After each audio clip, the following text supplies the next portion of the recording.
Bora lá, meu povo, a verdade sobre Moisés. Qual a real situação do atacante? Médico do clube atualiza a situação do departamento médico. Palermo define titulares do Fortaleza para confronto decisivo contra o Vitória. TUF e JGT aliadas? Briga no clássico rei do futsal repercute. Tudo isso e muito mais você confere a partir de agora. Então já sabe, papoca o dedo no like. Like é muito importante para fortalecer o nosso trabalho. Se inscreve no canal se ainda não for inscrito e vem com a gente.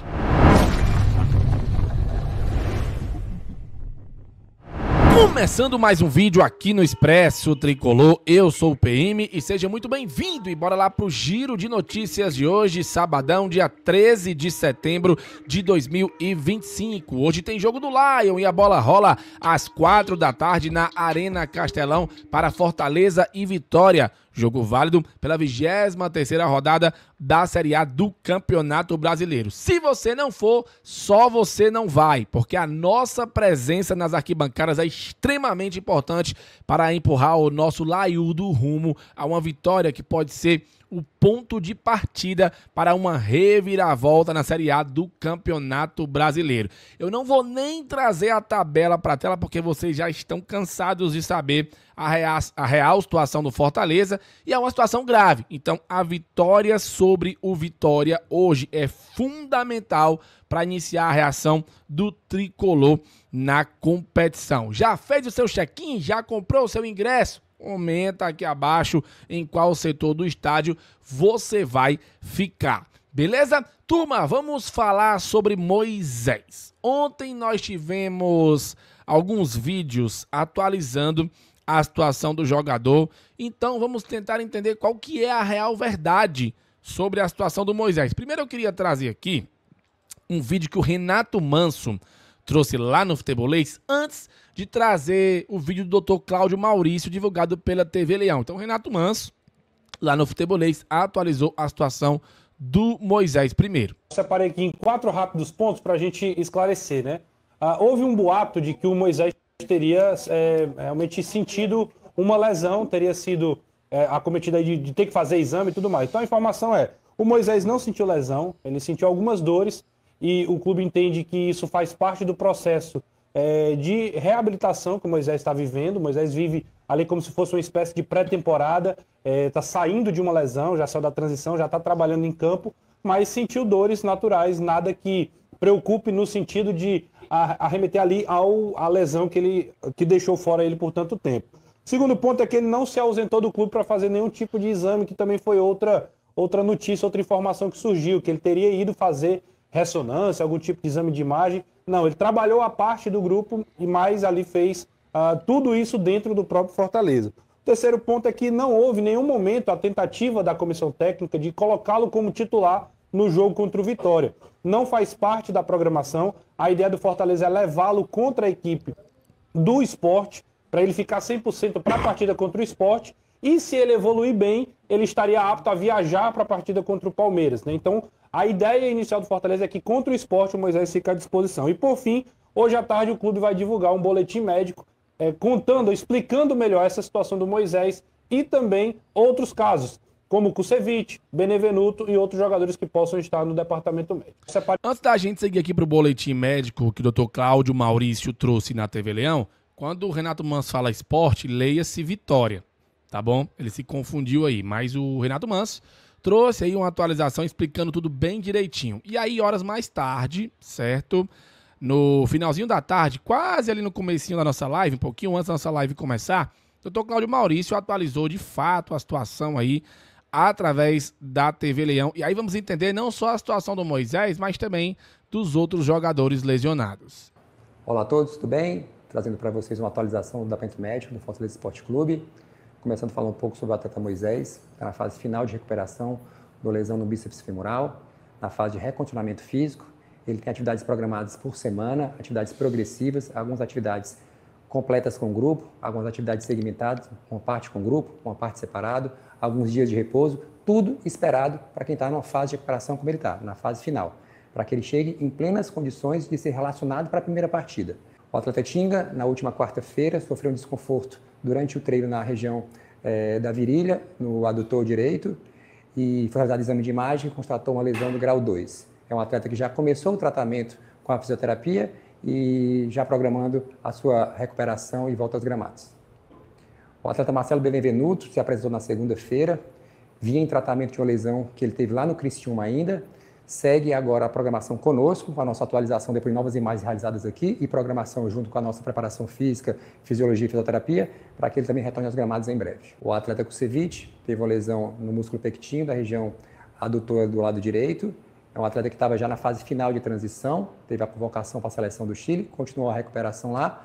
Como não conseguiu ser aproveitado, não recuperou completamente, voltou para seguir o tratamento com a gente e está na fase final de recuperação e transição conosco. Essa semana, a gente teve a reintegração de 2 atletas, o Lucas Sacha, recuperado da sua lesão na panturrilha direita, já integrado, treinando e já disponível para ser relacionado, bem como o atleta Herrera, que tinha sofrido um estiramento do ligamento colateral lateral do joelho no jogo contra o Vélez, também 100% recuperado, já integrado e disponível, caso a comissão tenha interesse em utilizar. Tá aí.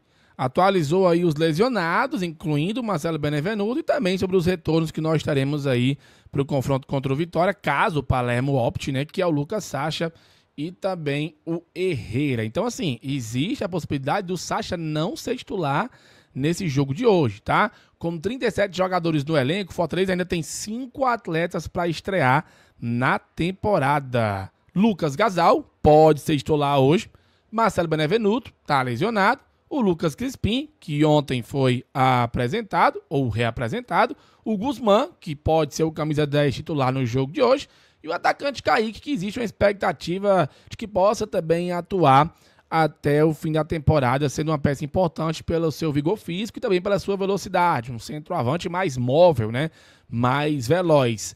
Então façam as suas apostas para saber quais desses 5 vão estrear no jogo de hoje contra a equipe do Vitória. O Crispim foi reapresentado ontem e falou um pouco sobre esse retorno dele ao Fortaleza. Claro que também existe a expectativa para uma reestreia do Crispim. Vamos ouvi-lo. Hoje me sinto muito mais maduro, né, do que era antes, mais experiente, né, um jogador mais vivido, né, pude sair daqui, viver experiências novas, isso me fortaleceu bastante, né. Hoje chego bem no clube, fisicamente bem, mentalmente bem, né? Quando as coisas fora de campo também estão bem, naturalmente tendem a acontecer coisas boas dentro de campo, né? Eu vivo meu melhor momento, né, da minha vida, da minha carreira, tanto físico como mentalmente, psicológico, família, sobre vida, e fico feliz de retornar, né, para minha casa, né, onde me sinto em casa, onde eu escolhi estar e onde escolheram também, né, para eu estar aqui. Então, estou muito feliz de estar de volta e que eu possa ajudar de todas as formas, né, como viemos falando com o Marcelo, dentro de campo, se for 90 minutos, 100, 5, 3, ou se não jogar, ou se não for relacionado, né, acho que o grupo precisa, né, da minha energia, né, sou um cara muito de grupo, né, todos me conhecem, alguns companheiros que já estavam comigo, então estou aqui para ajudar, para somar, e que a gente possa sair o mais rápido possível dessa zona que nos incomoda. Tá aí. Crispim, boa sorte. Espero que você volte melhor, né, do que quando você saiu. Que você realmente possa iniciar um novo ciclo vitorioso no Fortaleza.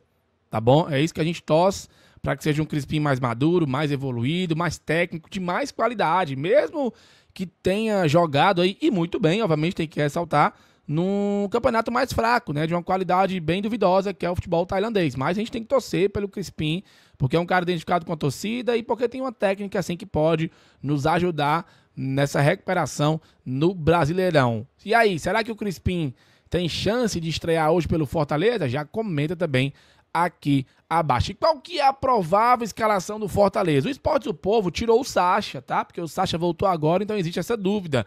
Na escalação deles, o goleiro é o João Ricardo, o lateral direito é o Mancuso, pelo amor de Deus. A zaga é Brits e Gaston Ávila e o Bruno Pacheco completa o sistema defensivo. No meio de campo, eles colocam o Matheus Pereira, o Pierre, o Luca Prior e o Jason Guzmán. Fico me perguntando quem é que marca aí desses 4, pelo amor de Deus. Nenhum, né? Lucero e Breno Lopes completam o ataque. Então, pra mim, pesa o meio de campo, tá? E o Mancuso também, pelo amor de Deus, não dá não, tá? Agora não tem como não ter o Sacha. Se não for o Sacha, vai ser quem? Não dá pra ter o Pierre e o Matheus Pereira. Os dois são farinha do mesmo saco. No máximo um Pablo Roberto aí, talvez o Zé Wellison, enfim, não sei. A gente precisa de um camisa 5, né? E não tem. Então, camisa 5 que eu digo assim, um primeiro volante, né? Então, de verdade, eu não sei. Eu sinceramente não iria com o Matheus Pereira e Pierre, não, tá? Nós fizemos uma provável escalação, vou trazer aqui pra tela, e a gente pode fazer alteração, inclusive, aqui junto com vocês, mas meu goleiro seria João Ricardo, certo? Manteria o Brites na lateral direita e promoveria a estreia do Lucas Gasal como zagueiro pela direita, manteria o Gaston Ávila na esquerda e o Bruno Pacheco na lateral esquerda. Eu acho que esse sistema defensivo aí é o mais interessante pro jogo de hoje, mas é a minha avaliação, tá? Eu não sou o Palermo é quem decide. Meu meio de campo teria, caso o Lucas Sacha esteja bem, colocaria o Lucas Sacha e o Matheus Pereira, Luca Prior e Guzmán, com uma singela homenagem ao Pochettino, entre parênteses ali no lugar do Prior. Acho que o Pochettino pode também. O Crispim eu acho que pode revezar com o Guzmán, não sei se ele colocaria Guzmán e Crispim juntos, tá? Mas também é uma possibilidade. Agora, se o Sacha não jogar, quem jogaria, hein, galera? Será o Pablo Roberto ou o Zé Wellison? Fica a dúvida, vamos torcer para que o Sacha esteja bem e seja o titular. E meu ataque seria Breno Lopes e Lucero, com uma ressalva e uma homenagem para o Kaique, que eu acho que poderia sim jogar no lugar do Lucero. Não tem para Davidson, também não tem para Bareiro, tá? Seria a minha escalação. E a sua? Monte sua escalação, comenta aqui abaixo, feedback sempre muito importante. E o Vitória? O Vitória deve ter dupla ex-Fortaleza e um ex-Canalense, né? No ataque, né? Ou seja, um trio, né? Uma dupla de ex-Fortaleza mais um ex-Canalense. Eu tô falando de Oswaldo, Renato Kaiser e o Eric. Pois é. Dito isto, o provável Vitória tem Lucas Arcanjo no gol, Raul Cáceres, Camutanga, Lucas, Rauter e Ramon, Baralhas, William Oliveira e Cantalapiedra, que pode dar lugar ao Mateuzinho, tá? Como alertado pelo Gabriel ontem na live, Gabriel do canal do Dinâmico, que participou com a gente, um abraço pra ele. E no ataque, Eric, Oswaldo e Renato Kaiser. Perigoso esse time do Vitória, hein? Fortaleza vai ter que ter muito cuidado para sair vencedor na partida de logo mais. E quem apita é ela, Edna Alves. Meu amigo, meu Deus do céu, façam todas as suas orações que a Edna vai apitar e vai ser assistida por Fabrini Bevilacqua e Rafael de Albuquerque. O quarto árbitro será Kleber Ariel Gonçalves. No VAR, teremos Adriano de Assis Miranda, Amanda Matias Maceira e Thiago Luiz Scarascati. O observador do VAR será o Péricles Bassols. Famoso, né? Enfim, rezar aí, galera. Bem muito, viu? Porque é complicado, cara. É difícil até falar, sendo bem honesto com vocês, tá? É difícil falar. Não dá pra confiar na Edna, não. Pra gente caminhar aqui pros finalmente, vamos falar agora do clássico rei do futsal de ontem. Um jogo que não terminou, né? Foi interrompido. Fortaleza vencia por 1-0 com golaço do Valdim. Ainda tava ali nos comecinhos do jogo, né? E aí, meu amigo, confusão na arquibancada, o pau cantou entre as torcidas organizadas. E assim, o bizarro é isso aqui, ó. Briga de organizadas no Clássico Rei do Futsal ocorreu mesmo após alinhamento entre organizadas e Federação Cearense. Cara, bizarro isso aqui, né? O presidente da Federação Cearense de Futsal afirmou que foram feitas várias reuniões e os líderes das torcidas assumiram compromissos de segurança que não evitou a confusão. Olha essa foto, cara, que bizarro. É muito louco, né, velho? Pelo amor de Deus. E aí ele disse o seguinte: ontem teve reunião com as duas torcidas, Ceará e Fortaleza, que assumiram um compromisso junto com a Secretaria de Esporte da Federação e com seus clubes de vir para fazer uma festa bonita. Foi limitado o número de torcedores, né? 1.000 torcedores para cada clube, 2.000 pessoas. Nós nos programamos junto com o policiamento, com o batalhão de policiamento de eventos, com a Polícia Civil, Bombeiro, a Agência de Fiscalização, a GEFS, todos os órgãos estavam imbuídos para que hoje a gente tivesse uma noite tranquila, uma noite de retorno ao grande clássico, o rei do futebol cearense, do futsal cearense. Mas deu ruim, né, coroa? Deu ruim, né? Faltou aí muita gente, né? Esqueceu de combinar com a quantidade de policiamento, né? Que foi pouca. Fora o que eles tapamos ridículos, né? Todo mundo sabia que ia dar merda, galera. Todo mundo sabia que ia dar merda. Não adianta. Todo mundo sabia, né? Enfim, menção honrosa aqui ao PJ, que ontem fez um grande trabalho lá, apesar dos pesares, né? Entrevistou 2 jogadores de futsal do Fortaleza, né? O Luizinho e o Bob, né? Se eu não estiver enganado. E, cara, foi muito bacana isso, né? Então conseguimos cobrir aí, mas a gente lamenta muito o episódio, né? De violência que aconteceu ontem lá no ginásio Paulo Sarazate. Uma pena. E teve uma situação curiosa, né? Será que a TUF e a JGT voltaram a ser aliadas Será que teremos aquela musiquinha de volta? O Tem Poder, Atufi, JGT? Pois é, porque ontem, depois que terminou lá a confusão, as duas organizadas saíram juntas e batendo palmas, né? Porque as duas se ajudaram, né? Apesar de que tá todo mundo errado, tá? Não tô defendendo aqui as organizadas, não. Todo mundo errou o Ceará, errou o Fortaleza. Não tem defesa aqui para o que aconteceu ontem. Mas é curioso, né, essa situação aí. Parece que as organizadas estão retomando aí a paz entre elas e voltando a serem aliadas. Unidas elas já estavam, né? Pelo momento do clube e por reuniões que a gente já teve. Mas quero tua opinião sobre isso. Comenta aqui abaixo. Bom, turma, é isso. O videozinho completo, hein? Curtiu? Deixa o like, deixa o hype, compartilha, comenta. A gente se encontra meio-dia. Cuida que vai ser muito legal. Tudo já está criado. Valeu, falou e tamo junto.